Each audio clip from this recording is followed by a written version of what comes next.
cette séance plénière sur l'innovation au service d'entreprise et de ses partenaires.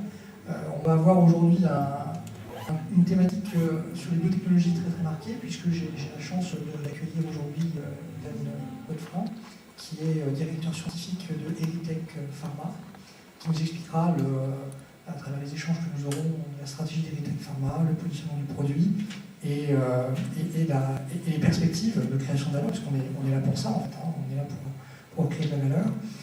Stéphane Boissel, qui est directeur général adjoint de Transgène, qui de la même manière nous présentera avec un cas de figure plus mature l'évolution de Transgène, qui a un parcours boursier un peu plus historiquement plus long qu'Eritech Pharma, qui a donc un plus de vécu sur les thématiques avec qui nous pourrons échanger sur quelle a été la stratégie, les évolutions de la stratégie, les échecs, les réussites, les réflexions.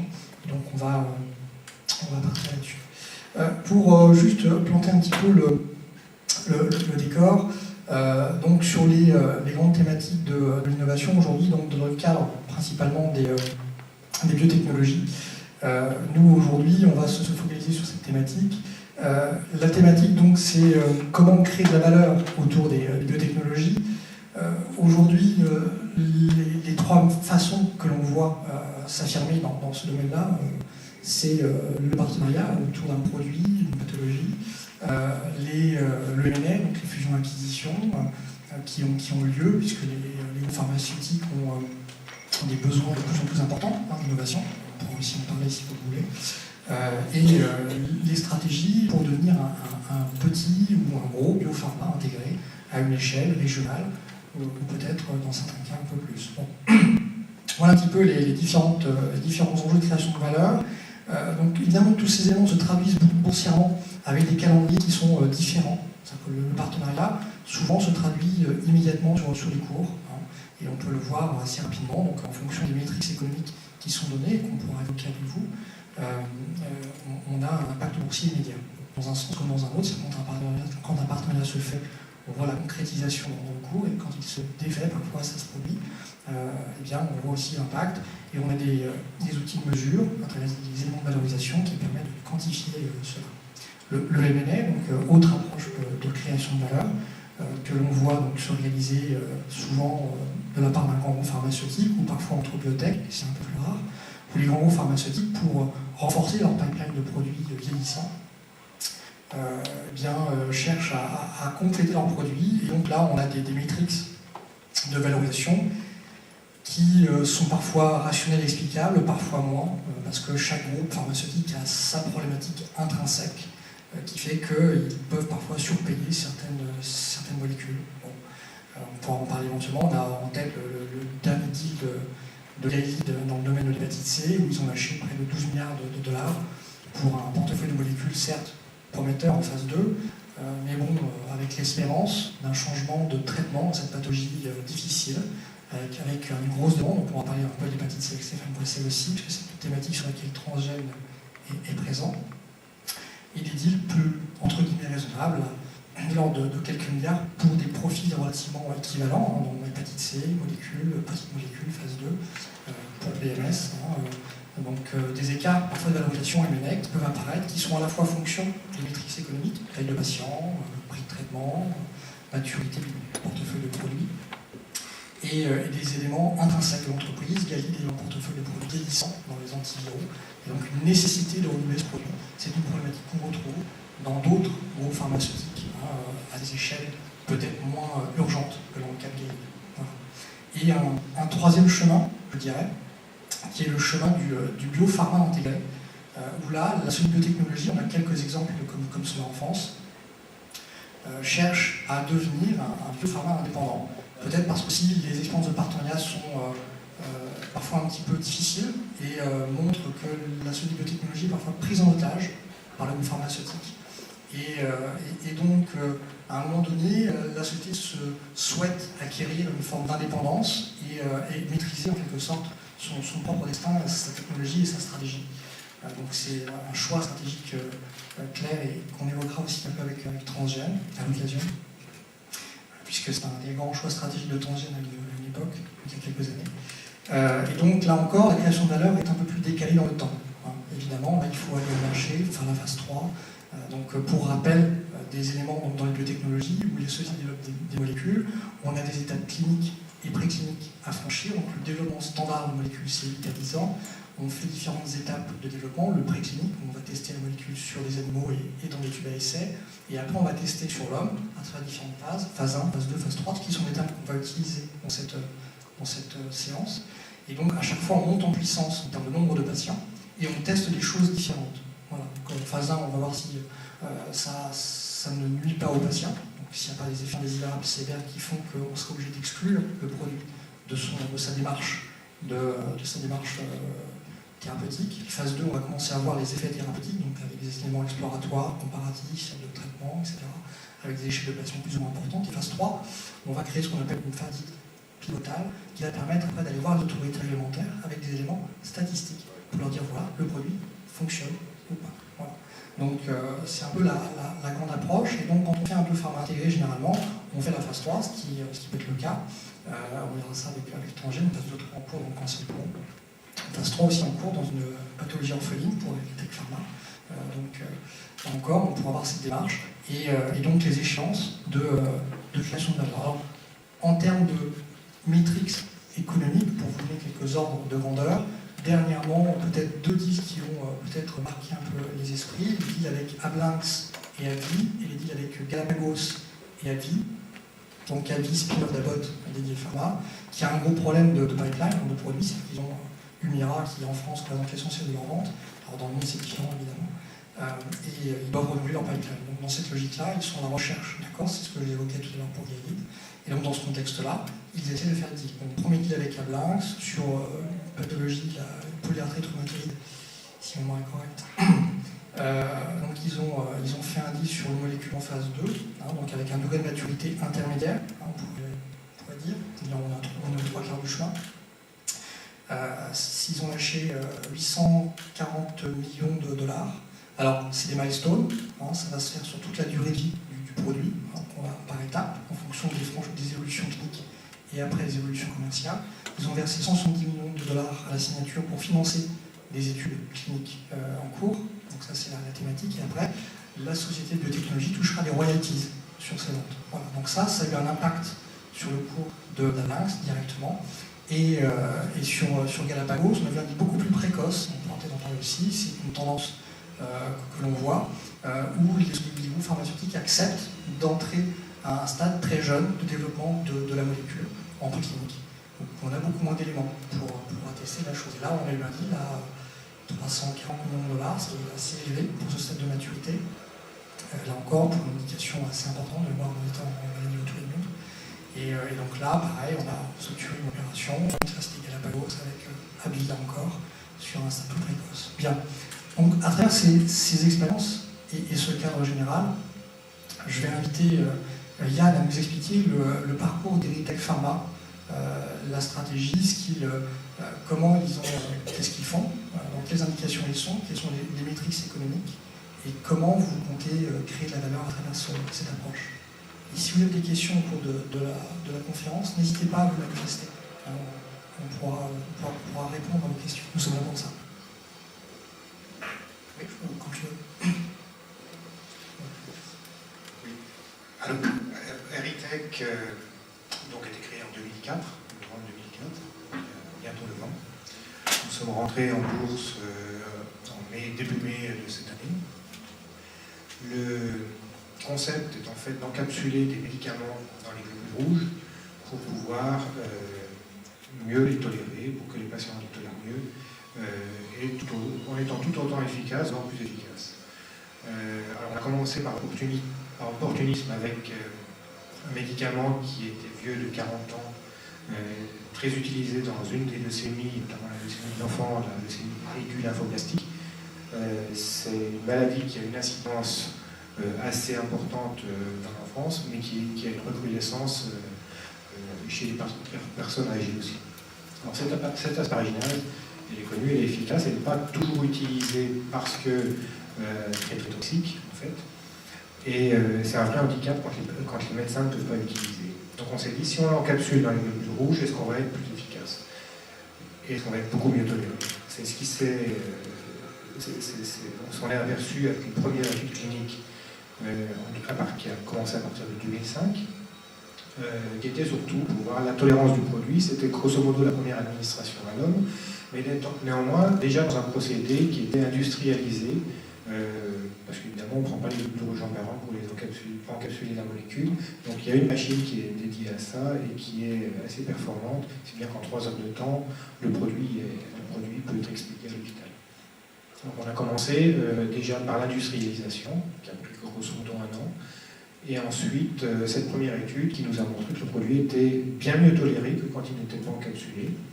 On a continué sur une étude de phase 3, directement après, c'était une étude de phase 1-2, donc après une étude de phase 3 pivot. Et on vient, il y a 1 mois et demi de ça, d'inclure le dernier patient dans l'étude. Donc une fois qu'on a inclus un dernier patient, il faut attendre ce qu'on appelle le follow-up, un certain suivi. Et notamment dans notre cas, c'est un suivi d'1 an des patients pour voir s'ils sont mis en rémission, s'ils sont, comment, d'un point de vue tolérance, ça se comporte, etc. Donc, suite à cette phase pivot, on imagine débrouiller notre dossier de mise sur le marché au niveau européen, parce que là, c'est des mises sur le marché centralisées. Fin 2014. Ça prend un certain temps ensuite pour avoir l'accord et qu'on espère fin 2015, début 2016. Alors ça a été le premier produit développé. On l'a développé en propre. Néanmoins, en novembre de l'année dernière, on l'a licencié sur l'Europe au groupe Ricordati. En fait, c'est géré par Orphan Europe, qui est une société française, mais néanmoins, c'est le groupe Ricordati qui pèse qui fait environ 1 milliard de chiffre d'affaires par an, à qui on a licencié ça. Alors, quels étaient les éléments de cet accord, si vous pouvez les communiquer? Oui, alors ils ont déjà que l'Europe, sur les leucémies, parce que ce qu'on a fait dans les leucémies lymphoblastiques, on l'a fait aussi, on a commencé de le faire dans les leucémies myéloïdes. Donc c'était évident qu'il fallait regrouper les deux. Donc eux, ils ont les deux et ils ont payé 5 millions de francs, plus 5 millions d'equity. Ils ont investi dans la société. Et à hauteur de 5 millions, ils nous financent notre étude dans la leucémie aiguë myéloïde. C'est un marché qui est 23 fois plus gros que celui de la leucémie aiguë lymphoblastique. Évidemment, il y a des royalties, etc. Si on fait le cumul de tout avec les milestones, c'est environ un deal de 50 millions. On a voulu garder les États-Unis. On a l'accord de la FDA pour commencer une étude dans la leucémie myéloïde lymphoblastique aux États-Unis. Et on devrait avoir le premier patient traité d'ici la fin de l'année. Juste pour expliquer un petit peu les thématiques, là on est dans le domaine des cancers du sang qui vont toucher des cellules. Des cellules du sang, donc principalement des globules blancs. Et donc là, on va chercher à contrôler la tumeur, qui peut prendre différentes formes, parce qu'on classe ces différentes tumeurs en 4 ou 5 grandes familles. Enfin, ça dépend de quelle classification on prend. Et donc, dans ce contexte-là, on va chercher donc à affamer la tumeur, à la priver d'un élément clé de son développement. Et donc, c'est toute l'approche qui est... C'est une approche, c'est vrai, qui est un peu en décalage par rapport aux approches très très chimiques du traitement du cancer. C'est en fait qu'on va traiter l'environnement de la tumeur, et ces tumeurs-là ont besoin d'un élément essentiel pour leur croissance, notamment des acides aminés, et en les faisant jeûner, en fait, en les affamant sur ces acides aminés, on arrive à les faire mourir spécifiquement en réduisant les effets secondaires. Donc ça c'est une approche qui ne va pas remplacer, qui arrive de façon complémentaire aux autres approches de la chimiothérapie, mais qui va être notamment très très efficace. Donc ça, on l'a fait avec, dans le cas de l'asparaginase, ça enlève l'asparagine du sang, qui est un facteur de croissance pour les cellules. Alors, pour les cellules plastiques, donc en hématologie. Néanmoins, on a également fait, il y a 2 ans, une étude de phase 1 dans le cancer du pancréas avec cette même asparaginase encapsulée. Alors, on a choisi le cancer du pancréas pour plusieurs raisons. Donc, une raison qui était que quand des essais ont été faits avec la forme libre, ils ont dû s'arrêter pour une cause de toxicité. Donc on s'est dit, si on réussit là, ça nous ouvre tout le champ des tumeurs solides. Et là, peut-être encore, si vous me permettez, juste une petite intervention, dans les stratégies d'accès au marché, c'est de ça dont on parle, les sociétés de biotechnologie vont chercher à identifier l'accès au marché le plus efficace possible. Et c'est ça va paraître peut-être un peu cynique de dire cela, mais beaucoup de sociétés de biotechnologie vont privilégier des pathologies pour lesquelles il y a un besoin thérapeutique fort, traduction, des traitements avec des effets secondaires importants ou des traitements pas satisfaisants, ce qui est assez logique quelque part. Donc dans ce contexte-là, les sociétés de biotechnologie savent qu'il y a un besoin important, qu'il y a un soutien de la part des scientifiques, des key opinion leaders, qu'il y a un soutien des autorités réglementaires et que l'accès au marché, entre guillemets, est plus accessible sous réserve d'une technologie qui y répond. Oui, tout à fait. Donc, d'ailleurs, dans ce cadre-là, on travaille toujours avec des groupes coopérateurs pour justement tester leurs besoins réels et pas faire juste une étude pour se faire plaisir. Évidemment, c'est qu'il y a un besoin réel. Mais c'est vrai que nous, on rentre toujours par la petite porte. L'asparaginase, on est entré par la porte de la leucémie aiguë lymphoblastique, qui représente environ 1000 cas en France, 5000 cas, 6000 cas en Europe. Donc ça reste quand même quelque chose d'assez orphelin. Derrière ça, il y a la leucémie myéloïde, où les autres formes sont trop toxiques pour être administrées, en fait. Là, c'est déjà 3 fois plus. Et ensuite, on s'ouvre au marché des tumeurs solides. Et là, c'est beaucoup plus important. Cancer du pancréas, cancer du foie, cancer du cou, etc.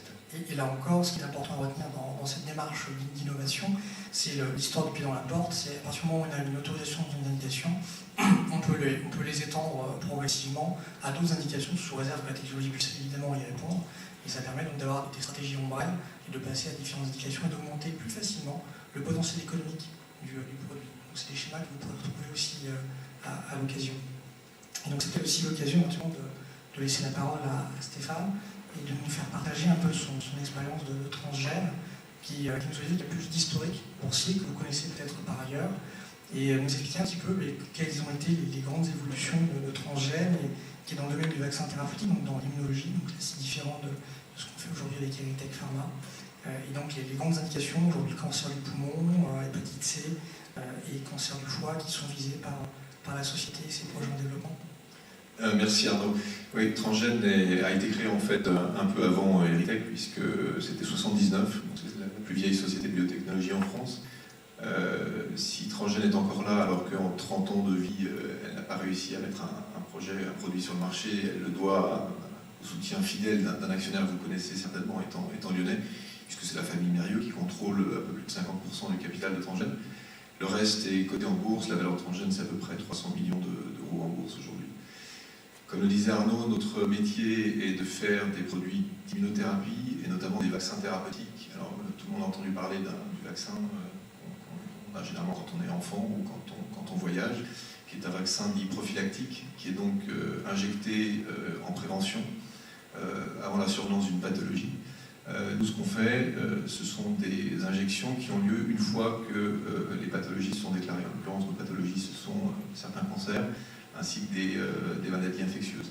Ce qu'on fait, ça peut paraître un peu bizarre, mais ces vaccins, en fait, sont des virus que l'on modifie génétiquement, que l'on injecte à des personnes frappées de maladies terribles, un cancer du foie, cancer du poumon, hépatite B, hépatite C. Et une fois injectés, ces virus délivrent leurs propriétés thérapeutiques, à savoir des actions directes sur les cellules infectées, cancéreuses ou infectées par des virus elles-mêmes, et stimulation générale du système immunitaire. Donc aujourd'hui, nous avons 8 projets, 8 produits en développement. 2 sont à un stade très mature, puisqu'ils devraient passer l'année prochaine en phase 3, qui est la dernière étape avant enregistrement, l'un dans le cancer du poumon et l'autre dans le cancer du foie avancé. Le produit dans le cancer du poumon fait l'objet d'un partenariat avec Novartis. Alors pour vous donner quelques chiffres, c'est un partenariat qui a été signé en 2010. C'est une option qui donne droit à un certain moment à notre partenaire, en l'occurrence Novartis, de devenir propriétaire du programme. Donc depuis 2010, nous sommes restés propriétaires du programme. Novartis nous a payé 10 millions de dollars, une somme relativement modeste à l'échelle de la pharmacie en 2010, non pas pour devenir propriétaire immédiatement du produit, mais pour avoir l'option à un certain moment, et ce moment arrive, puisqu'on parle de la fin de l'année ou du premier trimestre de l'année prochaine, de devenir propriétaire. S'ils décident d'exercer leur option, le groupe suisse nous devra recevra ou nous deviendrons éligibles à environ 700 millions d'euros de paiement en tout. Alors, malheureusement pas tout immédiatement, mais dans le temps, jusqu'aux premières ventes, et ensuite nous serons éligibles également à des royalties sur vente. Juste pour rebondir sur l'introduction d'Arnaud tout à l'heure, je pense qu'il caractérise nos entreprises, Erytech, comme nous, par rapport aux standards que vous pouvez observer. Si vous êtes ici, j'imagine c'est parce que vous achetez, vous vendez des titres en bourse. Je pense que par rapport à ce que vous faites d'habitude, vous pouvez oublier tous vos repères. Il y a essentiellement deux choses qui vont bouger les cours chez nous. Ce sont les nouvelles partenariats. Donc, en l'occurrence, pour nous, c'était Novartis. On était déjà société cotée. Pour vous, c'était Recordati, mais c'était avant l'introduction en bourse. Il y en aura peut-être d'autres à l'avenir, c'est ce que je vous souhaite. Et les données cliniques. Et ces deux événements, qu'ils soient positifs ou négatifs, font bouger les cours, mais de façon assez dramatique chez nous. Donc on ne parle pas de croissance de résultats, de croissance de chiffre d'affaires, on ne fait pas la une des médias pour des découvertes depuis le pétrole. En revanche, on annonce des bons résultats cliniques ou des mauvais résultats cliniques, des données de partenariat qui sont positives, c'est-à-dire qu'on signe un partenariat, ou des fins de partenariat. Et en l'occurrence, je vais vous donner 2 ou 3 exemples. Roche devient notre partenaire sur un autre produit en 2007, notre groupe en 30%. Il termine ce partenariat pour des raisons stratégiques en 2011. Notre cours a perdu 30%. Novartis, bon, c'était un cas un tout petit peu différent, mais le jour où Novartis exerce son option, donc encore une fois, disons fin d'année ou début d'année prochaine, on peut anticiper des très fortes variations sur notre cours. Donc, encore une fois, il y a deux choses qui font bouger nos cours de bourse, les données partenariat et les données cliniques. Et la caractéristique supplémentaire, c'est que quand le cours bouge dans les sociétés de biotechnologie, la volatilité est extrême. Alors, elle est un peu moins extrême en Europe qu'aux États-Unis, puisqu'en Europe, encore une fois, une donnée positive, clinique ou de partenariat, c'est des évolutions entre 20, on va dire, et 40%. Aux États-Unis, il n'est pas rare de voir des évolutions de l'ordre de 90%, notamment à la baisse. Ils sont aussi aux États-Unis, il y a beaucoup plus de sociétés qui sont monoproduits. Donc, quand il y a une nouvelle qui affecte un produit, qu'elle soit bonne ou mauvaise, c'est toute la valeur de la société qui monte ou qui descend. Ce qu'il faut peut-être là aussi intégrer, c'est que donc, la composante de risque que nous cherchons à quantifier en termes de modélisation se traduit dans la valorisation de la société. Donc c'est quelque chose qu'on fait à travers un modèle. Donc, quand Stéphane parlait par exemple de l'épisode lié au cancer du col de l'utérus que j'ai eu l'occasion de suivre, en fait, l'évolution à la hausse du cours et à la baisse du cours correspond à la valeur du produit que nous avons quantifié dans le modèle. Grosso modo, c'est ça. Si les marchés étaient efficients, oui. Oui, voilà. Bon, et après, il y a des rajouts. Enfin, bon. Mais l'idée, c'est ça. Et donc, quand on fait une croix sur un produit, quand on en rajoute un, on va rajouter d'un coup un montant sur un coût, mettons, de 6 euros, de 2-3 euros. Parce que votre produit, par exemple, dans le cas du cancer de l'utérus, on visait 400-500 millions d'euros à l'époque de chiffre d'affaires à maturité.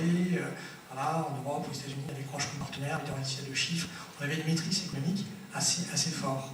Donc dans ce contexte-là, avec 250 millions d'euros de milestone de mémoire. Donc voilà, on avait des maîtrises économiques assez fortes qui se traduisaient par un impact boursier très fort et une composante risque qui crée cette volatilité et qui explique ces mouvements boursiers qui peuvent vous sembler erratiques de prime abord, mais qui en fait se quantifient, se mesurent relativement, toutes choses égales par ailleurs, relativement bien. Bon, on va rester un peu. Peut-être que tu peux donner un exemple. Il y a des données, il y a des bases de données dans l'industrie qui donnent des probabilités de succès en fonction des étapes de développement de projet. Pour illustrer ce que vient de dire Arnaud, quand on est par exemple en phase 2, ce qui est notre cas aujourd'hui dans le cancer du poumon, on a une probabilité de succès de l'ordre de 30%. C'est-à-dire que le marché dit qu'au stade de maturité du produit, en gros, il a 30% de chance d'aller jusqu'au marché. Dès que vous passez en phase 3, dans le cancer du poumon, et ça c'est les statistiques, alors après, les statistiques ça a ses limites, mais en gros cette probabilité, elle monte à 75%. Donc mécaniquement, dans les modèles des années financiers, dans notre propre modèle, dès que vous ajustez comme ça une variable et que vous la multipliez par 2, toute l'équation est multipliée par 2. Donc la valeur de la société quelque part est multipliée par 2. Il y a un effet extrêmement fort sur les cours, des ajustements de probabilité. Donc tu as raison de me dire, Arnaud, c'est pas 20 ou 30%, c'est pas arbitraire, même si parfois, encore une fois, le marché est pas efficient. À la base, il y a quand même un ajustement mathématique. Et comme on est sur des gros marchés, un cancer du poumon, c'est 1 million de patients dans le monde, donc c'est pas rien. On parle sur des traitements qui sont entre 10 000, 20 000, 30 000 euros par an par patient. Donc on est sur des marchés qui sont très significatifs. Forcément, d'un point de vue économique, c'est quelque chose qui fait énormément bouger une valorisation de société. Par exemple, nous, chez Porzampar, on valorise Transgène 21 euros par action, donc c'est évidemment très supérieur au cours actuel de 10 euros par action. Et ça intègre trois morceaux, un morceau cancer du poumon, un morceau hépatite C et un morceau cancer du foie. Donc 40% pour le cancer du poumon, 40% pour le cancer du foie et 20% pour l'hépatite C. Et dans ces éléments de valorisation, vous retrouvez à la fois la taille des populations concernées et la maturité des sujets concernés, puisque dans le cas du poumon et du foie, on est presque en phase 3, comme l'évoquait Stéphane, et dans l'hépatite C, on est un peu plus jeune, et on va vers une réflexion aussi autour de la maladie qui est un sujet un peu plus complexe. Et donc peut-être que vous pouvez aussi revenir sur vos choix stratégiques d'orientation, à la fois Yann et Stéphane.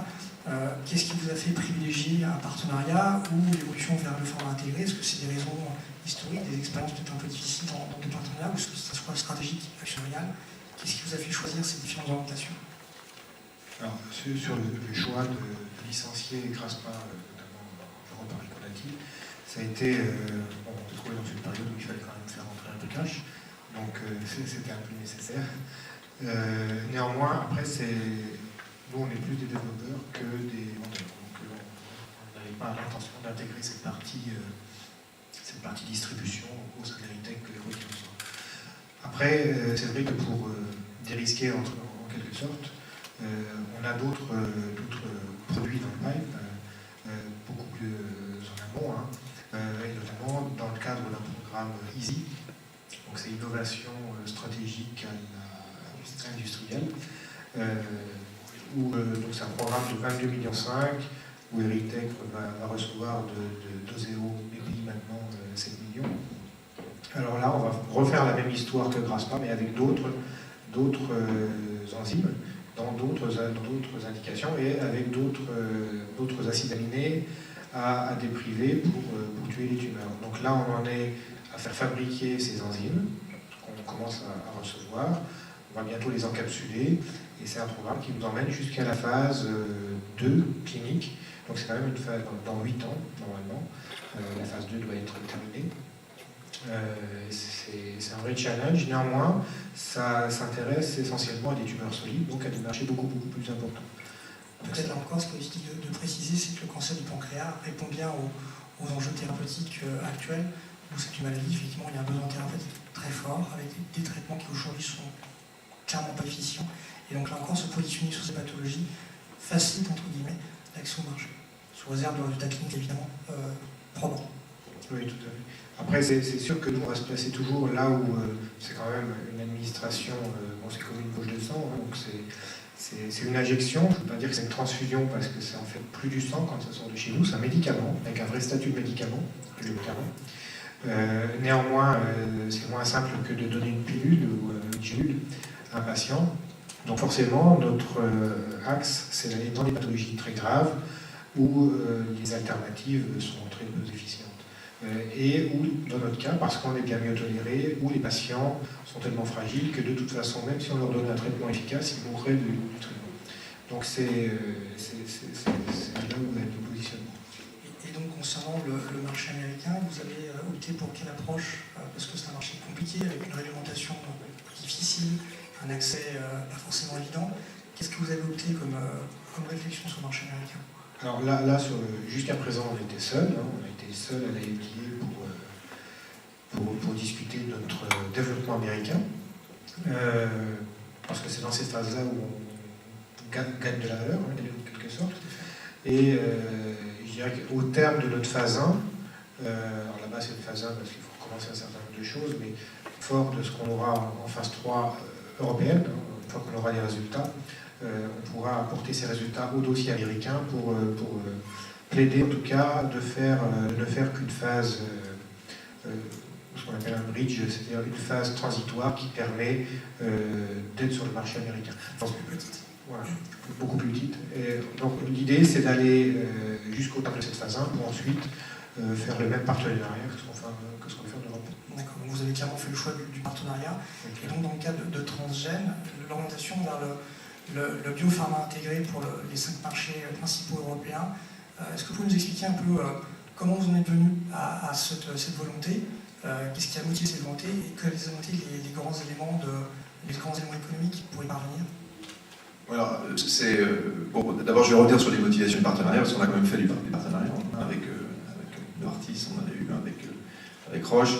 Bon, sur les motivations, on n'est pas très originaux, c'est généralement l'argent, puisque le coût du capital pour les sociétés comme les nôtres est très élevé, donc si on peut trouver de l'argent par un biais moins coûteux, et le partenariat est moins coûteux, on valorise notre recherche. on le fait. Et deuxièmement, c'est très important, mais la crédibilité que nous apportent des groupes comme Roche, Novartis ou Coty. Je crois qu'il y a un certain scepticisme en général du marché, pas seulement du marché, de la communauté scientifique et médicale, tant que les programmes ou les technologies sur lesquelles des sociétés relativement jeunes comme les nôtres travaillent n'ont pas été validés à un rôle de la pharma, il y a un voile de suspicion comme quoi ça ne marchera jamais. Donc faire des transactions, ce qu'on appelle des deals, avec des Novartis, des Roche, des Recordati, des Sanofi, des Pfizer, crédibilise énormément les programmes. C'est bien pour les analystes, parce qu'ils se disent ah bah oui, cette société, j'ai quelqu'un de la pharma qui l'a validé, et quand je dis validé, ils sont allés voir les données scientifiques, ils sont allés voir les données médicales, ils ont regardé le portefeuille de propriété intellectuelle, les perspectives de marché. Donc c'est pas un chèque en blanc, c'est un chèque qui se fait après ce qu'on appelle des due diligence assez sérieuses. Donc encore une fois, cet aspect crédibilité est au moins aussi important que l'argent qu'on tire de ce partenariat. Et je ne connais pas d'exemple de société qui a réussi, en tout cas en Europe, à se passer d'un partenariat pour aller aussi loin que possible vers le marché. Alors ensuite, le choix que nous avons fait, nous, est un choix qui est dicté par personne, mais on va dire, bon, il y a la volonté de notre actionnaire majoritaire, qui la famille Mérieux est dans cette industrie depuis plus de 100 ans. On est maintenant à la 4e génération d'entrepreneurs. Ce sont des gens qui ont, toujours dans le même domaine de la santé, créé des sociétés, qui les ont gérées, qui les ont développées, et qui, à un moment donné, pour certaines, les ont vendues, mais uniquement quand ils étaient allés au bout du parcours. Donc ça, je pense qu'on ne peut pas nier l'influence qu'a eu notre actionnaire majoritaire sur cette stratégie. Après, il y a aussi la volonté de l'équipe dirigeante, et je crois qu'aujourd'hui, l'équipe dirigeante de Transgène veut faire en sorte que Transgène devienne l'une des premières, parce qu'il n'y a pas beaucoup d'exemples en Europe, société européenne à franchir ce pas, à aller jusqu'au bout sans être vendue à un acteur de la pharma, généralement américain ou japonais, et donc d'avoir réussi à faire cette transformation et à créer ce qu'on appelle une vraie société. Et moi j'aimerais bien revenir dans 10 ans ici, plutôt dans la salle du matin, là où il y a des grosses sociétés, puis vous parler de croissance de nos ventes, de croissance de nos résultats, etc. C'est notre ambition en tant que manager.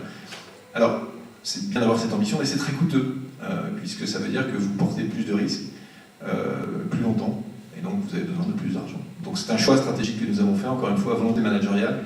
Je pense fort soutien de notre actionnaire majoritaire, mais toujours dans l'idée d'être un des premiers à réussir cette transformation en Europe et de devenir, ce qui est maintenant fréquent aux États-Unis, vous avez des boîtes comme Amgen, comme Genentech, elles n'existaient pas il y a 30 ans. Genentech, ça a été créé en 79, comme Transgène.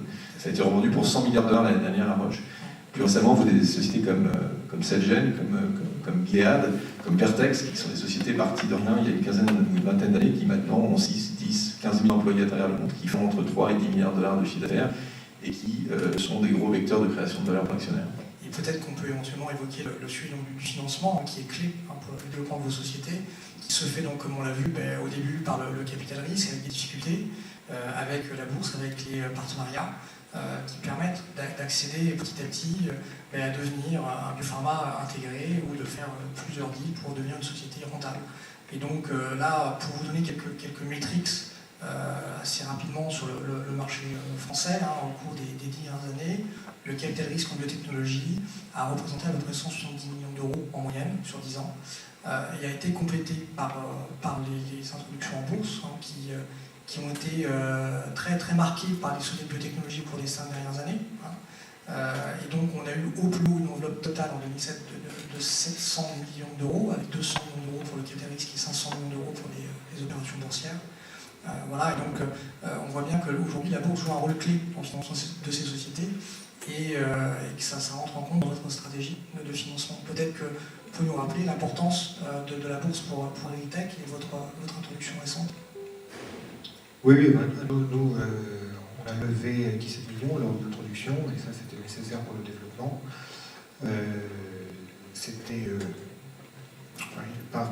Compte tenu du climat actuel, c'était assez difficile de relever encore auprès d'investisseurs privés. Donc la bourse a été une bonne opportunité pour nous, et c'est vrai que la fenêtre s'est ouverte vraiment quand il fallait on avait évidemment quand même du cash devant nous grâce au deal Recordati aussi, mais néanmoins ça nous apporte de la visibilité.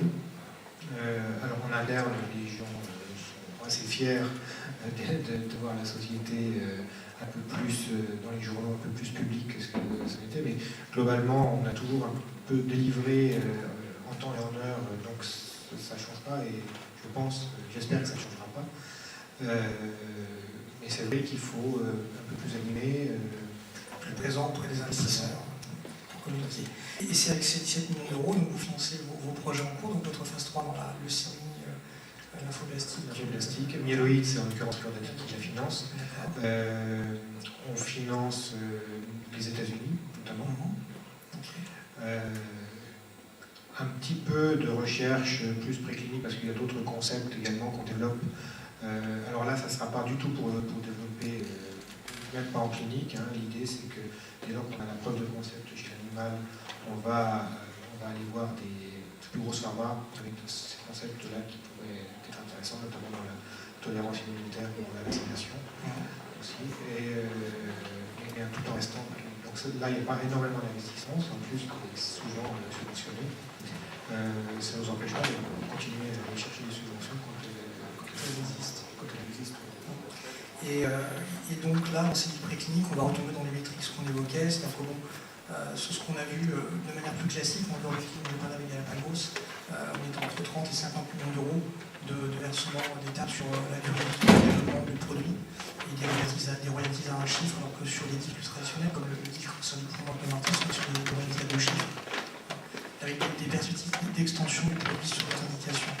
Et donc dans le cas de Transgène, peut-être nous rappeler les différentes étapes du financement de Transgène, l'augmentation de capital réalisée il y a quelques années pour 100 millions d'euros, et l'espérance d'être opérationnellement rentable à un horizon 2015, si on est correct. Alors 2015, il me semble qu'on n'y est plus. Mais bon, l'histoire récente, je ne vais pas revenir à la nuit des temps, parce que c'est trop fastidieux, mais la dernière opération sur le capital de Transgène a eu lieu en mars 2010. Nous avions levé à l'époque 152 millions d'euros, donc la plus grosse opération de financement de biotechnologie jamais réalisée en France. On arrive aujourd'hui à peu près au bout de cette manne, puisqu'on finira l'année avec un peu plus de 40 millions d'euros.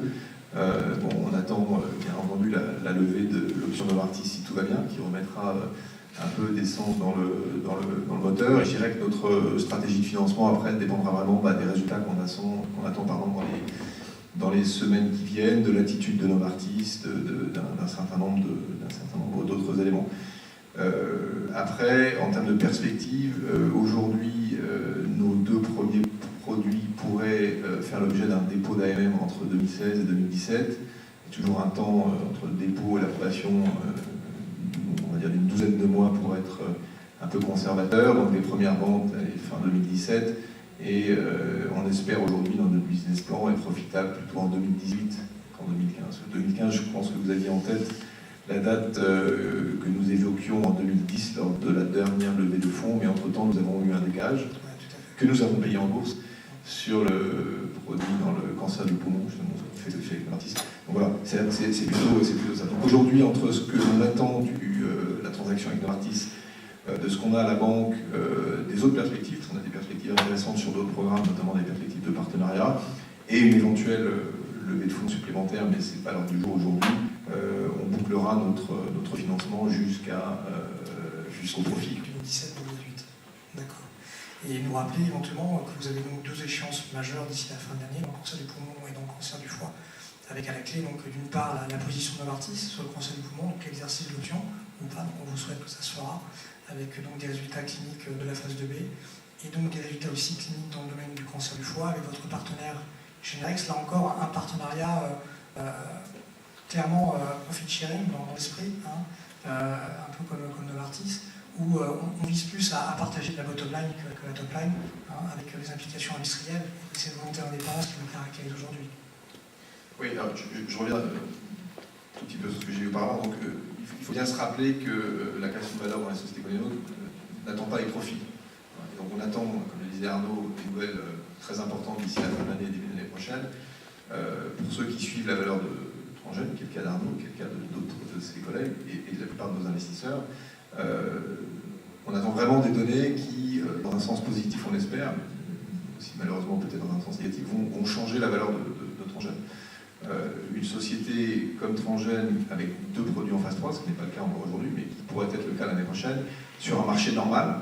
Je ne dis pas qu'on est dans un marché normal aujourd'hui, mais le marché normal pour la biotechnologie, c'est plutôt ce qu'on voit sur le Nasdaq. C'est des sociétés qui valent plus d'1 milliard de dollars. Aujourd'hui, on est à 300 millions d'euros de market capitalisation. Si tout va bien, on devrait se rapprocher vers ces valeurs. Ou alors, il y a une anomalie dans le marché. Oui, tout à fait, avec les enjeux économiques et les niveaux de prix de traitement, les espérances économiques qu'on a. Nous, on est à 20 euros de valorisation par action, on est à 600 millions d'euros de market cap. Il est évident qu'avec l'amélioration de la proba qui suivra des résultats cliniques, on ira encore un cran au-dessus dans ce chemin. À ce stade, je voulais savoir si déjà dans la salle, il y avait des questions ou des remarques. Oui, monsieur.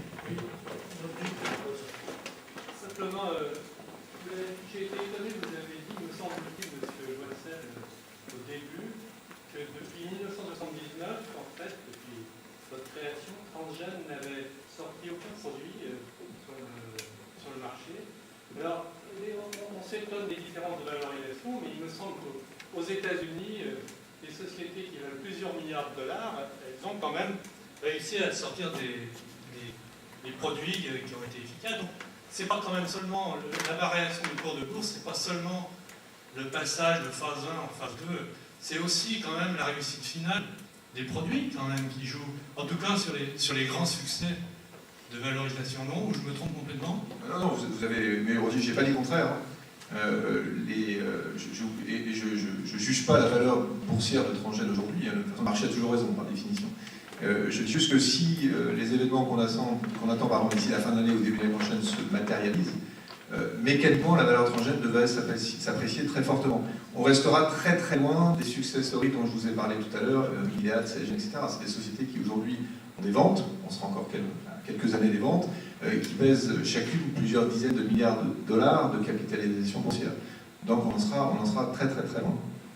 Et vous ne vous trompez pas, vous faites la bonne analyse. Est-ce que vous pourriez nous rappeler quand même un peu, sur le plan historiquement, quelle a été la valorisation maximale de Transgène en bourse et à quelle époque et pourquoi d'ailleurs?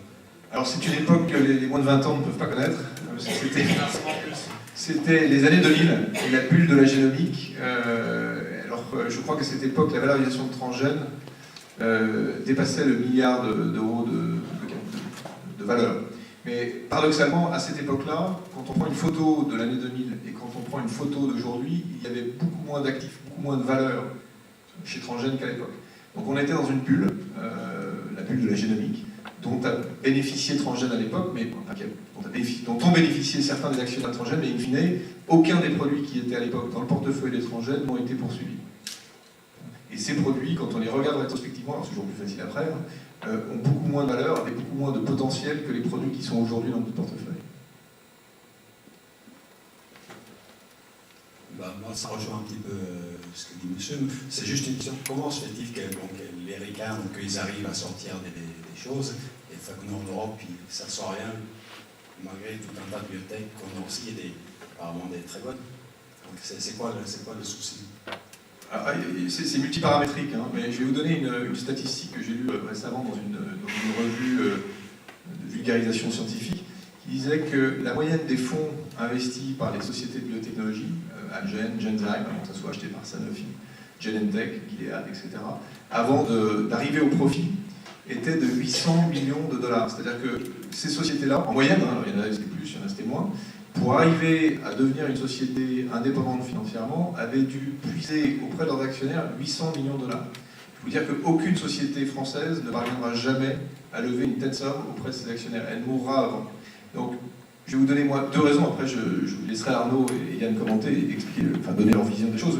Ma vision des choses, elle est double. C'est que, il y a beaucoup moins de capitaux disponibles en Europe, puisqu'il y a une certaine aversion au risque des investisseurs. Et chaque fois qu'on lève $1 en Europe, on lève 10 aux États-Unis pour le même projet. Donc, forcément, on ne part pas avec les mêmes chances.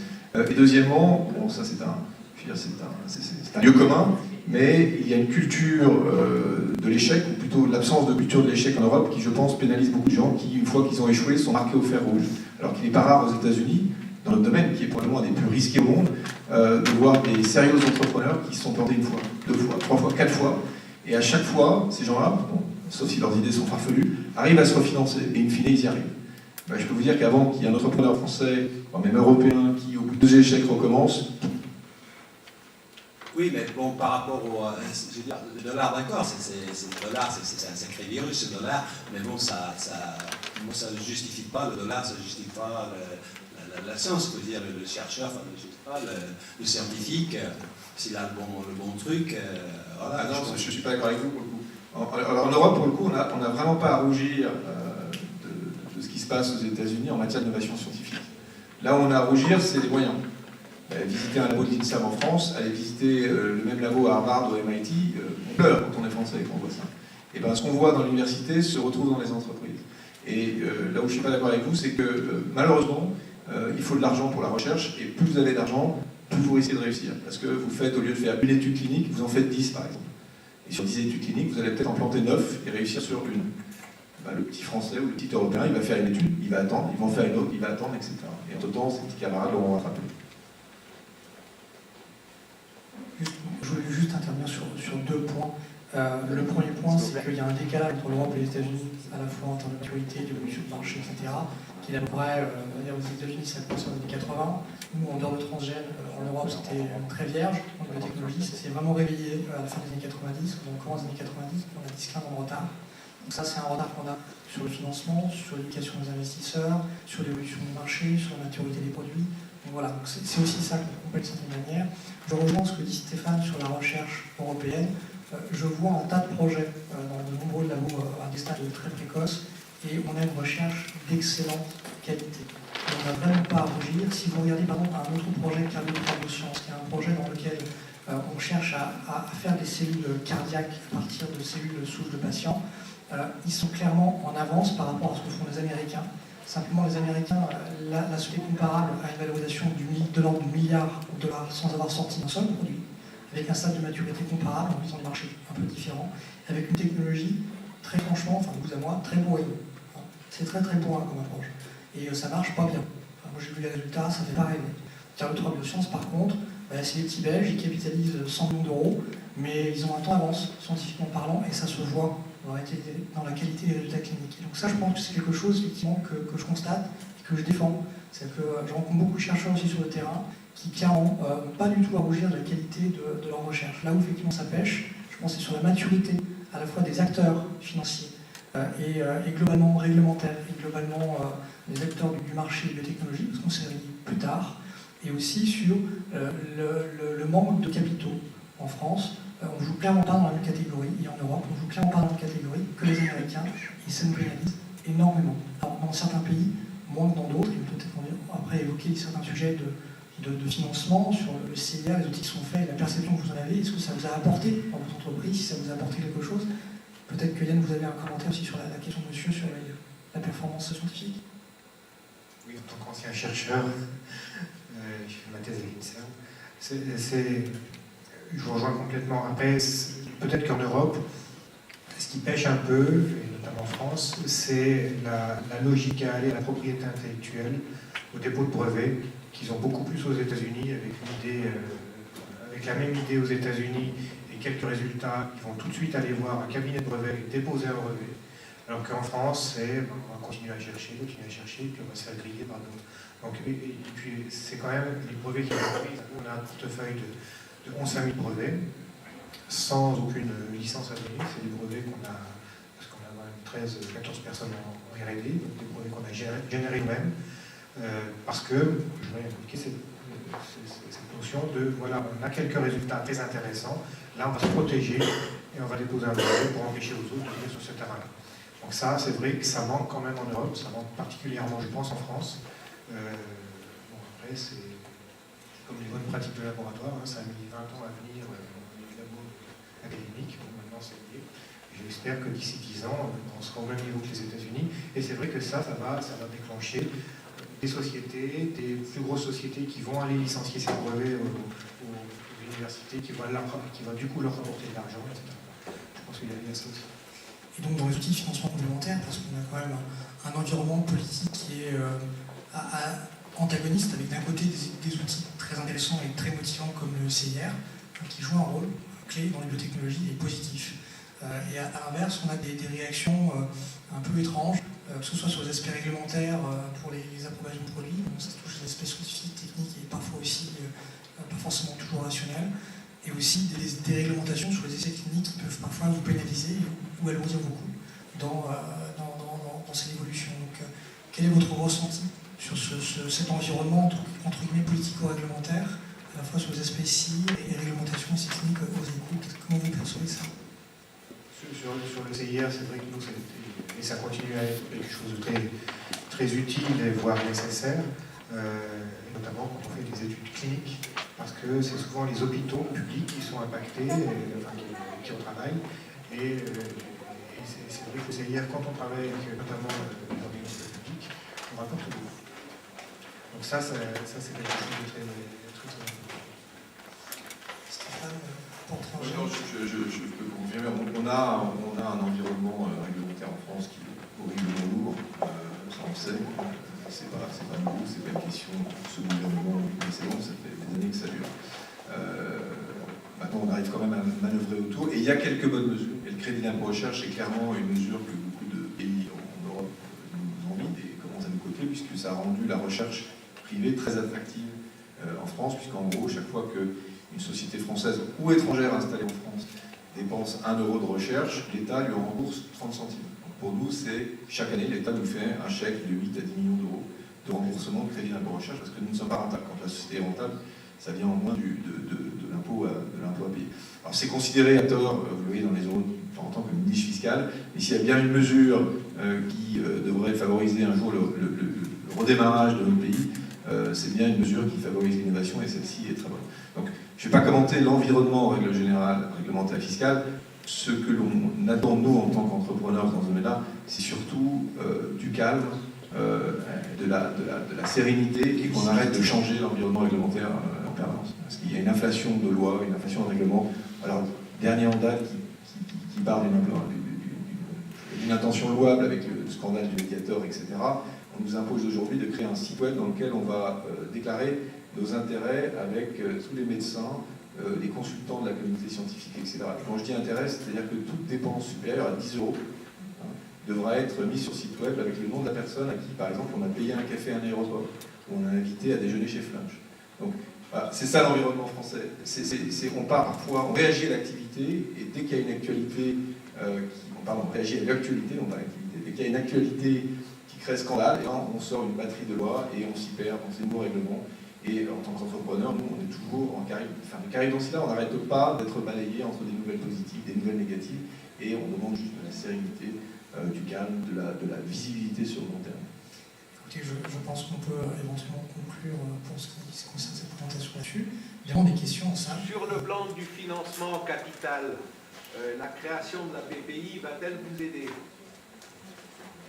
Alors nous, non, mais je pense qu'elle va aider des entreprises un peu plus immatures en démarrage. Mais c'est une vraie bonne initiative pour le coup. Alors, sachant que la BPI, quelque part, elle existait avant, elle était juste fragmentée, la Caisse des dépôts, Oseo, etc. Le grand mérite de la BPI, c'est d'avoir mis sous le même chapeau un certain nombre de choses qui existaient avant et de leur avoir donné une forme cohérente, homogène, au service de l'entreprise. Et ça, pour le coup, c'est une vraie bonne nouveauté pour l'entrepreneur. Pas tellement pour nous, encore une fois, quoi qu'on utilise la BPI, par exemple, pour financer notre crédit d'impôt recherche. Je crois que pour les gens qui créent des entreprises aujourd'hui, qui recherchent du capital développement ou du capital risque, c'est une vraie bonne nouvelle. La BPI, on peut le voir dans différentes sociétés comme Valneva ou Innate Pharma, joue un rôle actif, et avec des expertises extérieures en biotechnologie qui viennent conforter le management en place pour apporter complémentaire, et en plus de cash et de fonds de financement clairement dans une optique long terme. Donc ce sont des gens clairement qui ont à la fois une volonté d'aider le secteur à émerger et réellement, et à lui donner une indépendance, parce que c'est aussi ça à un horizon 10, 15, 20 ans, donner au secteur de technologie une indépendance par rapport à des capitaux étrangers pour préserver, entre guillemets, une industrie biotechnologique française ou européenne. Justement, Nicolas Dufour avait dit que la BPI était déterminée, avait encore des moyens. Je n'ai pas malheureusement entendu le début, mais j'ai vu que monsieur avait dit Oseo, vous avez déjà donné 7 millions. Et comme la BPI réunit tout, ils cherchent encore des candidats et ils ont encore actuellement des moyens pour des entreprises comme vous dont l'intérêt détriment d'autres qui les ondèrent, surtout en recherche et en médecine. Correction, ils nous ont donné 1 million sur les 7 et c'est un programme de 8 ans. Non, c'est oui, voilà. Mais c'est vrai, c'est la BPI maintenant qui a repris. Voilà, ils ont encore des fonds, ils ont priori. déclaré, donc c'est l'argent disponible. Donc on espère que ça viendra soutenir des nouvelles pousses de biotechnologie française, parce que c'est surtout cela qu'on cherchait en fait aux éolides, c'est des sociétés plutôt jeunes, à des stades précliniques, éventuellement jeux cliniques. Et encore une fois, bon, ce que nous donne la BPI, c'est génial, mais si on pouvait aussi nous affranchir d'un carcan administratif épouvantable dont on souffre, ça nous permettrait, encore une fois, la BPI c'est bien, mais il y a encore mieux à faire. Il y a à réformer les administrations pour les petites et moyennes entreprises, il y a à réformer tout un tas de démarches inutiles qui aujourd'hui nous empoisonnent la vie. Clairement, je pense que ça, c'est un ressenti français. Une dernière question, on va clore là-dessus. La nouvelle taxe sur les calendriers d'exploitation, est-ce que ça a un impact sur des investissements en termes de recherche? On a un EB négatif, donc à moins qu'il taxe en valeur absolue, je crois que ça va pas nous aider. Écoutez, sur ce, je voulais vous remercier pour votre attention, remercier Stéphane Mancel et Yann Godefroy, de Transgène et de Eritech Pharma, d'avoir bien voulu nous éclairer sur leur expérience dans le domaine de l'innovation et la création de valeur de la biotechnologie. On leur souhaite tout le bonheur boursier possible et on espère que vous pourrez accompagner ces histoires. Merci à vous.